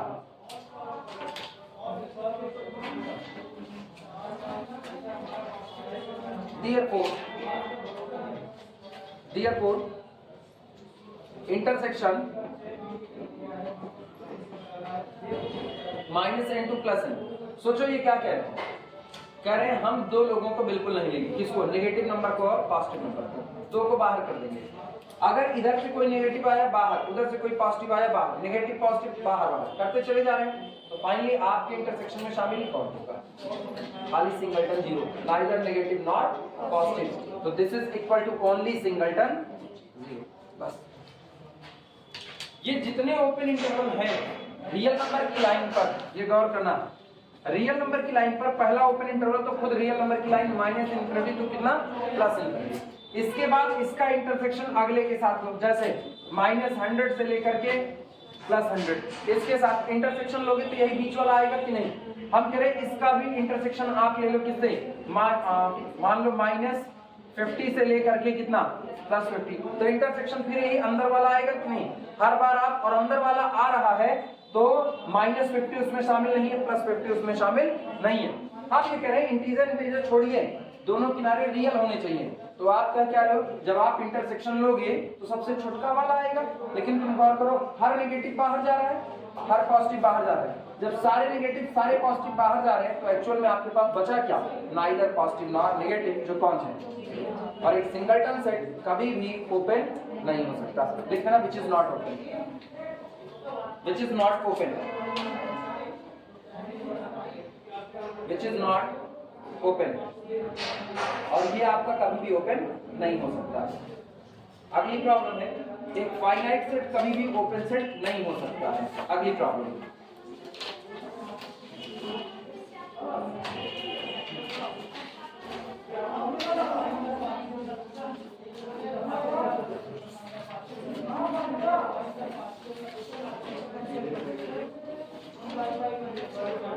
नहीं कंफर्म होगा कल के लिए क्या किया जाए.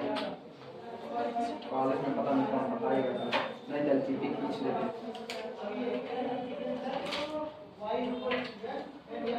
अपने कॉलेज वाले भी नहीं करते ऐसे, वो भी पता. अरे कई दिन की कहते हैं कुछ पढ़ना, 3-4 लोगों को छोड़ दो, इनको छोड़ दो, अर्पिता को छोड़ दो, और वो क्या नाम था उसका, जो एक और लड़की और किनारे बैठी थी, ये निगड़िया दौड़ाई थी ना, साथ वालों का नाम नहीं पता. अरे खिड़की की तरफ अच्छी तक बगल, वो इसको नहीं की थी, इस साइड में रिया. 3-4 लोगों को छोड़ दो, लड़के 2 लोगों को छोड़ दो, दोनों लड़के 3 सवाल लगाए हुए थे, छोड़ दो, बाकी कोई सवाल नहीं लगाया. और सब प्रैक्टिस फुल पर है. तुम लोग एलपीपी कितना लगाए, वो छोड़ो पहले, तुम लोग एलपीपी तुम लोग कितना लगाए. प्रॉब्लम नोट करना, prove that every finite set, problem prove that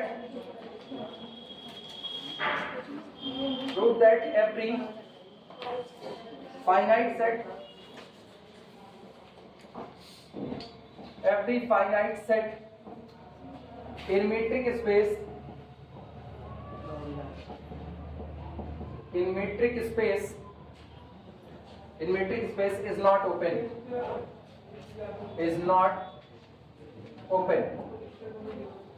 prove that every finite set in metric space is not open। बिल्कुल नहीं हो सकता, सही बात है, क्योंकि ओपन होने के लिए उसको अपने अंदर में ओपन स्फीयर को रखना पड़ेगा। ओपन स्फीयर अपने अंदर में कितने पॉइंट रखता है? इनफाइनाइट। तो एक इनफाइनाइट वाला फाइनाइट के अंदर में कंटेंट नहीं हो सकता। बाकी खत्म यहीं पर।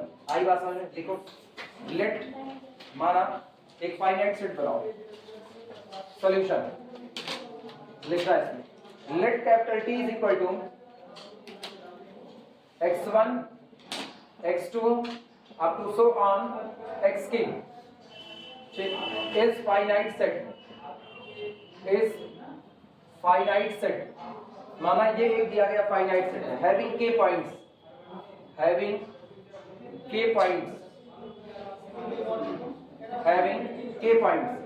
if यदि capital T is open, if capital T is open, अगर कैपिटल T ओपन है then अगर कैपिटल T ओपन है तो इसके हर पॉइंट को सेंटर मान करके खींचा गया ओपन स्फीयर किसी में कंटेंट होगा, बाहर नहीं जाएगा।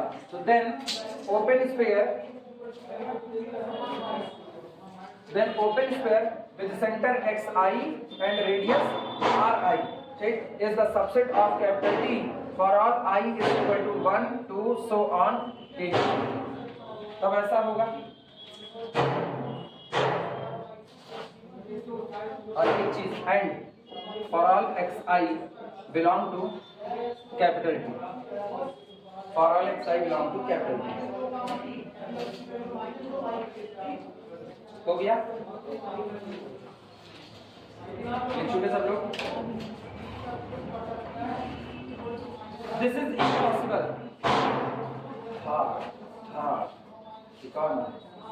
लिखना, दिस इज इम्पॉसिबल, ये बिल्कुल असंभव है। This is impossible because open sphere with center xi radius ri, open sphere with center xi radius ri is an infinite set,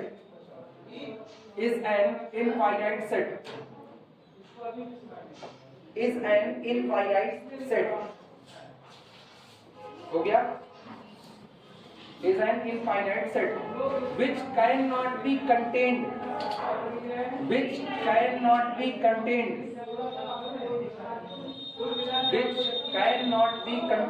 उनका छोटा है वो लोग फिर से लिखें।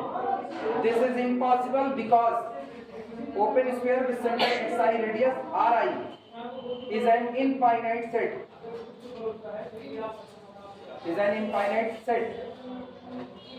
which cannot be contained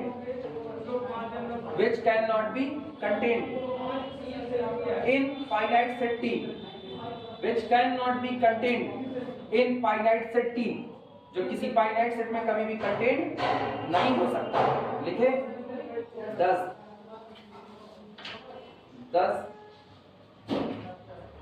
our supposition is wrong, हमारी अवधारणा गलत है। thus our supposition is wrong and capital T is not an open set, यानी एक फाइनाइट सेट कभी भी ओपन नहीं हो सकता सिवाय एक सेट को छोड़कर, इसको पाई, उसके लिए ये सारी बातें नहीं है। यहाँ पाई का जिक्र नहीं किया क्योंकि कैपिटल टी को ऑलरेडी नॉन इम्पटी लिया गया था। ठीक, अगली हेडिंग पड़ेगी हाउसडॉर्फ स्पेस।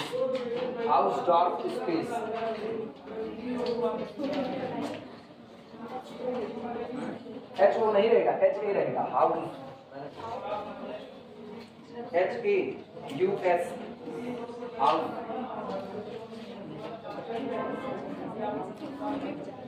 हाउसडॉर्फ स्पेस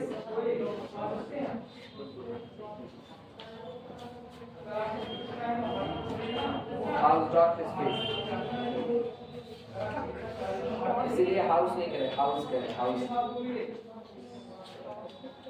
छोटे बच्चे कहते हैं ना हाउ दे द हाउ, कुछ दिखाना होगा, दिखा में हाउ दे द हाउ, वो कहते क्या हे ऊ दे द ऊ, हाउ दे द हाउ। सुनो, एक मीट्रिक स्पेस को आप हाउसडॉर्फ स्पेस कहोगे कब? ध्यान से सुनो, अगर एक मीट्रिक स्पेस में जितने पॉइंट हैं, अगर आप कोई भी दो डिस्टिंक्ट पॉइंट उठाओ, कोई भी दो डिस्टिंक्ट पॉइंट, अगर आप उन दोनों डिस्टिंक्ट पॉइंट को दो स्क्वायर से अलग अलग कर सकते हो, यानी दो डिस्टिंक्ट पॉइंट के लिए दो डिसजॉइंट स्फीयर डिजाइन कर सकते हो, तो आपका पूरा मीट्रिक स्पेस क्या कहलाएगा? हाउसडॉर्फ स्पेस कहलाएगा। और दुनिया का हर मीट्रिक स्पेस हाउसडॉर्फ स्पेस होता है। आई बात समझ में? ये बिल्कुल अलग बात है। इसके पहले एक और पढ़े हुए थे, याद है कुछ? हाउसडॉर्फ प्रॉपर्टी क्या पढ़े थे? बस सेम टू सेम वही कंडीशन यहाँ आ गई है। यहाँ भी वही बात करें, हाउसडॉर्फ प्रॉपर्टी यहाँ भी वही होगी। यहाँ हाउसडॉर्फ प्रॉपर्टी होगी if x and y both are unequal point, यानी x does not equal to y, both are point of a metric space, then open space there exist, यहाँ मौजूद होगा अ रियल नंबर r, एक ऐसी radius आपको मिलेगी such that open sphere with centre x radius r intersection open sphere with centre x radius r is equal to pi. आप इनको दो अलग अलग डिसजॉइंट स्फीयर से अलग कर सकते हो। आई बातें समझ में? यानी हर पॉइंट को आइसोलेट कर देते हो, एक एक स्फीयर में बैठा कर लिखना इस बात। A metric space is Hausdorff. A metric space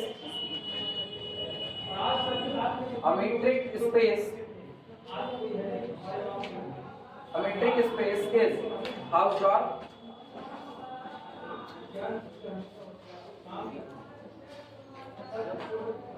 A metric space is Hausdorff if यदि distinct elements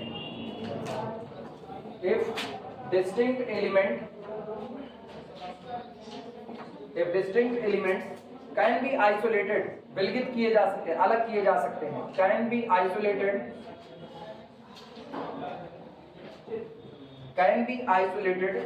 by disjoint sphere,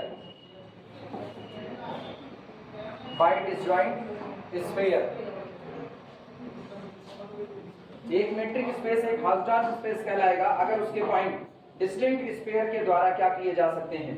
disjoint किए जा सकते हैं, मतलब सॉरी डिसजॉइंट स्फीयर के द्वारा अलग किए जा सकते हैं। इसके बाद हेडिंग है हाउसडॉर्फ प्रॉपर्टी। बस छोड़ने वाले, परेशान ना हो, जल्दी ही छूटोगे। इसके बाद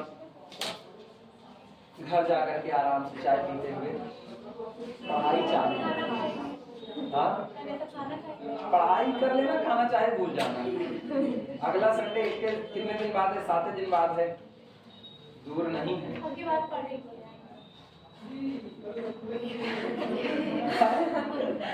आपकी पढ़ के आना, रिटन टेस्ट करेंगे। हाउसडॉर्फ प्रॉपर्टी लिखना नहीं, अब हम तुमको बता रहे हैं, आप एकदम रिमाइंड रहो, कोई टेस्ट नहीं लेंगे। मैं मूड नहीं खराब करना होता ना, हमको किसी भी क्लास में टेस्ट के नाम पे पूछना पासना चालू कर देना, मेरी खोपड़ी खराब होती है। पढ़ाई हम फुल है, पढ़ करके किसी को आना नहीं है, तो हम क्या करें, अपनी खोपड़ी खराब नहीं है। अब हम 20 तारीख तक कुछ ना पूछेंगे, न टेस्ट लेंगे। हम नहीं पूछेंगे, बच्चे हम कसम खा रहे हैं, पूछ लिए ना, पूछ लिए, हम सत्ता को छोड़ देंगे। पैसे भी छोड़ने वाले हैं, लेकिन जिस दिन पूछ लिए ना, उस दिन याद दिला देना, तो नहीं आएंगे। लेकिन हम पूछेंगे 20 तारीख नहीं, आज वाला तो कहीं नहीं थे ना, तुम अपने मन की बात सब ये बताना सब। लिखो हाउसडॉर्फ property.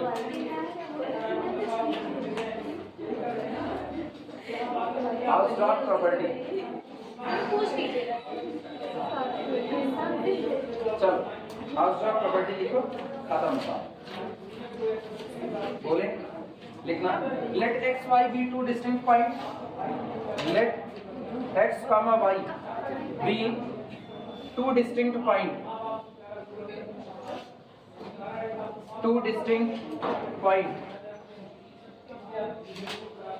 two distinct points of capital X where जहां पर metric space pair XD be a metric space, be a metric space. अब एलपीपी खत्म करेंगे बस तेजी से। सबसे बड़ा चैप्टर हमारा, सबसे बड़ा पेपर वही बच रहा है, बहुत भारी होता है, उसमें सेंसिटिव एनालिसिस वगैरह बहुत पड़ेगा।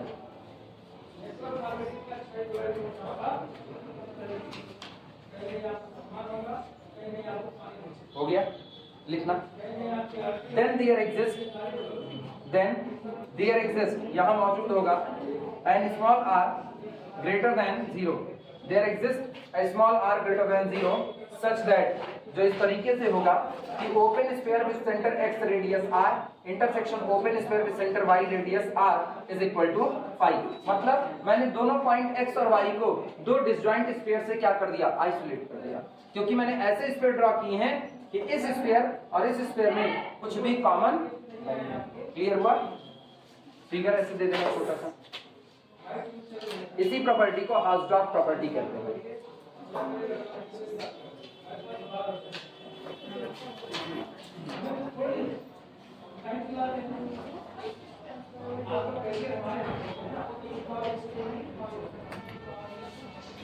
ये है open sphere with centre x radius r, open sphere with centre y radius r, और इनमें कुछ भी कॉमन नहीं है, दोनों पूरी तरह से डिसजॉइंट है। बना लो।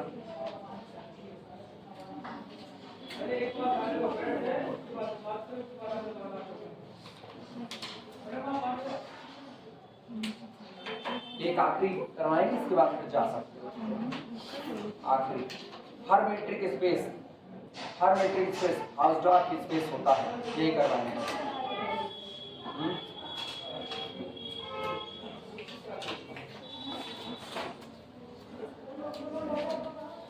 मेरे को यही बस फटाफट 20 तारीख को तुम लोगों को आ जाता है, 20 को तुम लोग अपने रास्ते, हाँ 20 के बाद न तुम हमको जानते हो ना हमको जानते हो। बाय मिलेंगे, कह नहीं सकते। कौन सा क्या CUET, कौन सा CUET ना, हम लोग लक्षण दिख रहे हैं एमएससी के, लक्षण दिख रहे हैं। ये तो किसी की हिम्मत नहीं है एमएससी की तरफ हाथ करने की। कई लोग 1 2 3 लोग एमएससी की तरफ हाथ करने के लिए देख रहे, खाली हाथ में उठा रहे बच्ची।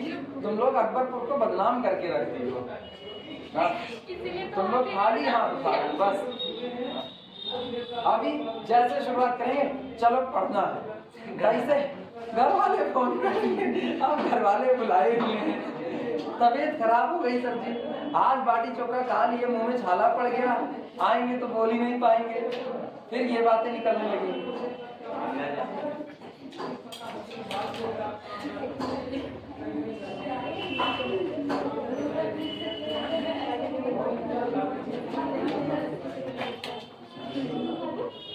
चलो आखिरी क्लिक करो बस, बता देखो। Every metric space pair XD is Hausdorff. Problem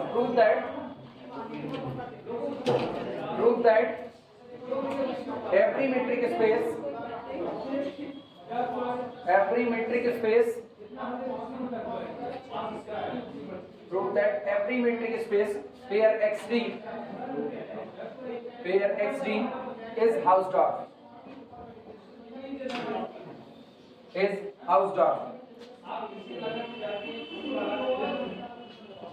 Prove that every metric space pair XD is Hausdorff. चलो भैया निपटाते हैं फटाफट।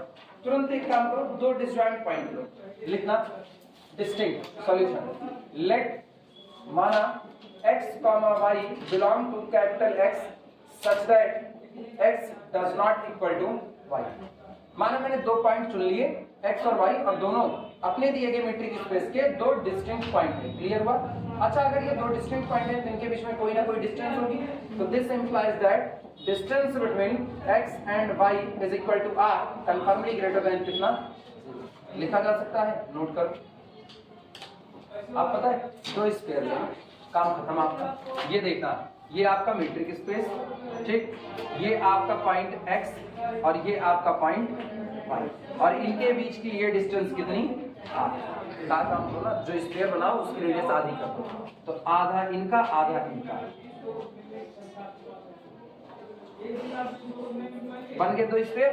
अभी बताओ ओपन स्फीयर बाउंड्री तो कंटेन करता नहीं, तो इसका मतलब ये वाला पॉइंट ना इनके पास है ना इनके पास, तो क्या दोनों में कुछ भी कॉमन हो सकता है? नहीं। लिख देना consider two open sphere, two open sphere. अब आप दो ओपन स्फीयर्स को कंसीडर कीजिए, कौन कौन से? Namely open sphere with center x radius r by 2, open sphere with center y radius r by, लिख सकते हैं कि नहीं? these are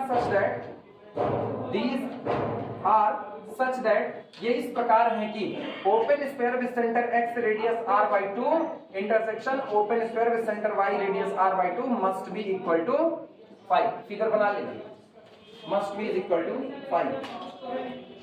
क्या मैंने दोनों पॉइंट x और y को दो डिसजॉइंट स्फीयर के बीच में भर दिया है कि नहीं? इसका मतलब मीट्रिक स्पेस आपका कैसा हो गया? हाउसडॉर्फ हो गया। और मीट्रिक स्पेस कोई पर्टिकुलर तो था नहीं, वो कुछ भी हो सकता है। लिख लो, आखिरी लाइन बोले, खत्म आज कहानी नहीं कर। हम लोग 1 घंटा पहले छूटे, 45 मिनट 12 मिनट हो रहे।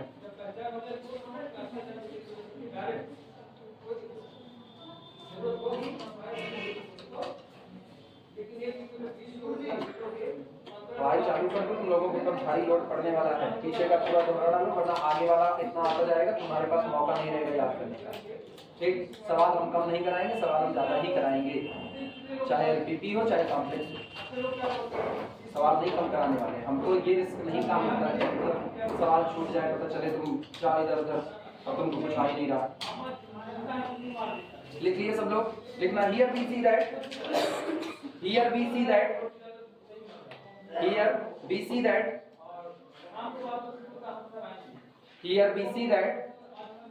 distinct points x and y, here we see that distinct point x and y are isolated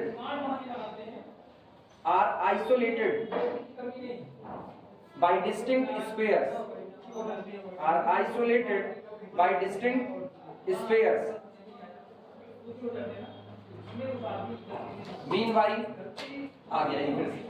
meanwhile given metric space, और इस वजह से meanwhile given metric space is Hausdorff space,